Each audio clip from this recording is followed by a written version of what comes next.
महाराज जी, मैं 15 साल से महादेव विश्वनाथ जी को गुरु मानकर माता काली की सेवा करते हुए शमशान साधना में लगा हुआ था। कुछ महीनों से राम नाम ही चलने लगता है। अब राम नाम जपने से आंख से आंसू भी आते हैं, हमेशा रोना चालू होता है। महाराज जी मार्गदर्शन करें, मैं किस दिशा में जाऊं? सही बात ये हुई है कि भगवान भूतेश्वर की आपके ऊपर कृपा हो गई है, जो राम राम तुम्हारे को जपने की रुचि हो गई। बहुत कृपालु हैं भगवान शंकर।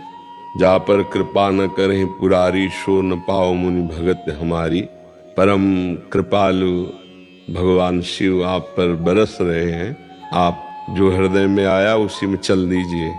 ये प्रभु ने आपको चलने का अवसर दे दिया है। जो चिताभस्मा लेपो गरल मसनम दिक्पट धरो, जटाधारी कंठे भुजगपतिहारी, पशुपति कपाली भूतेशो। जब भगवान शिव प्रसन्न होते हैं तो ये प्रदान कर देते हैं। भगवान अयोध्या वासियों से कहते हैं, औरो एक गुप्त मत सबई कहो कर जोर, शंकर भजन बिना नर भगत न पावे मोर। एक हम आपको बात बता रहे हैं, भगवान भूतेश्वर को प्रसन्न करने के लिए मार्ग हैं। जैसे अघोर मंत्र है, अघोर पंथ है, बहुत से मार्ग हैं। हमारे भगवान का एक स्वभाव है, ये यथा माम प्रपद्यन्ते तास तथैव भजाम्य हम। अगर आप उनको अघोर रूप से देखोगे वैसा आपको अनुभव करा देंगे वो। आज शिव जी की कृपा हुई कि आप भटकने से बच गए और मार्ग आपको मिल गया। इसलिए सौम्य और शांत और पवित्र आहार करते हुए दैन्य भाव से चलोगे तो जीवन कृतार्थ हो जाएगा। जो नहीं पाना चाहिए वो पाने लगते हैं, जो नहीं पीना चाहिए वो पीने लगते हैं और कहते हैं भगवान शिव जिस समय समुद्र मंथन हुआ तो समुद्र मंथन से सबसे पहले हलाहल विष निकला जो पूरे विश्व को भस्म कर देता। तो स्वयं अजित भगवान श्री हरि समस्त देवता दैत्य भगवान शिव के शरण में गए और जब वंदना की और कहा प्रभु रक्षा करो इस जगत की, क्योंकि आप ही कर सकते हो रक्षा। पूरे हलाहल विष को कंठ में रोक लिया और नीलकंठ नाम। वो कोई नशा थोड़ी करते हैं यार, अज्ञानतावश। हमारी प्रार्थना है कहीं हमको शैव उपासना में मांस भक्षण का कहीं भी आदेश नहीं हुआ, कहीं भी किसी शास्त्र में आदेश नहीं है। और अगर बकरा की बलि लेकर अम्मा प्रसन्न होती तो मुझे लगता वो अम्मा नहीं है। ये हमारा अपनी जिह्वा को पोषित करने के लिए अम्बा ने रक्त चाटा, रक्त बीज का कारण था।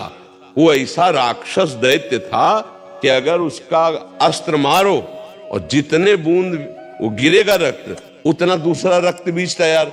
अब कोई देवता अस्त्र प्रहार करे तो सैकड़ों लाखों रक्त बीज तैयार। योजन विशाल खड्ग और खप्पर मारा, जिभ्या में लपेट करके पूरा चाट गए, एको नेरे सबको मार के।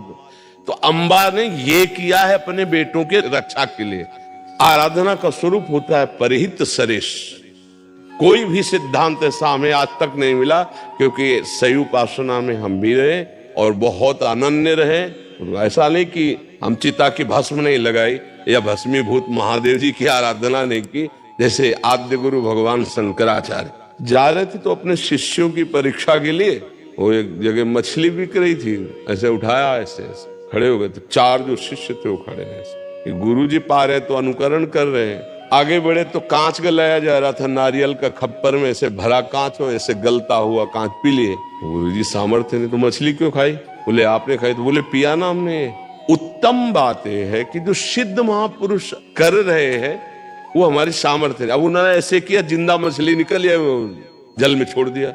अब वो ऐसे किए तो सब लीवर में पहुंच चुकी थी। तो बड़ी कृपा हुई, खूब नाम जप करो और पवित्र भोजन, पवित्र आचरण और किसी भी जीव को किसी भी तरह से दुख ना पहुंचाना। जब अम्बा अपने रूप में आ गई तो शिव जी चरणों में पड़े थे। आद्या शक्ति है, कभी कोई जैसे ऐसे नहीं कि हम दैवी शक्ति को सिद्ध, इसलिए नाम जप करे। बड़ी कृपा है कि आपको राम राम। और ऐसे कोई भी आचरण या ऐसा पहनावा ऐसा ना होना चाहिए जो सात्विक ना हो। तो वो भगवान शिव हैं, उनकी हम समानता नहीं कर सकते। जैसे वो मुंडों की माला पहनते हैं, उनकी समानता कर सकते हैं। अगर वो आंख मूंद लिए तो 88,000 वर्ष एक बार में आंख मूंद गई। शंकर सहज स्वरूप संभारा लाग समान। 88,000 वर्ष। अपनी आयु कितनी है? 80 और 100। धतूरे का फल चढ़ता है, एक धतूरे के फल में 20-25 आदमी मर जाएंगे। उनकी प्रसादी भी बहुत होश है से ले, शिव भी चढ़ता है। तो सेव ले लो। अब कह दो सबे प्रसाद तो एक धतूर का फल है, खा लोगे तो हजम करने के सामर्थ्य थोड़ी, वो देवादिदेव महादेव सबकी सामर्थ्य। इसीलिए बहुत ही सत्संग की आवश्यकता होती है। जैसे कई बातें ऐसे देखने को मिलती हैं जो तस्मात् शास्त्रम प्रमाणन्ते कार्याकारी व्यवस्थित हो, कभी सिद्ध ऐसा नहीं कर सकते।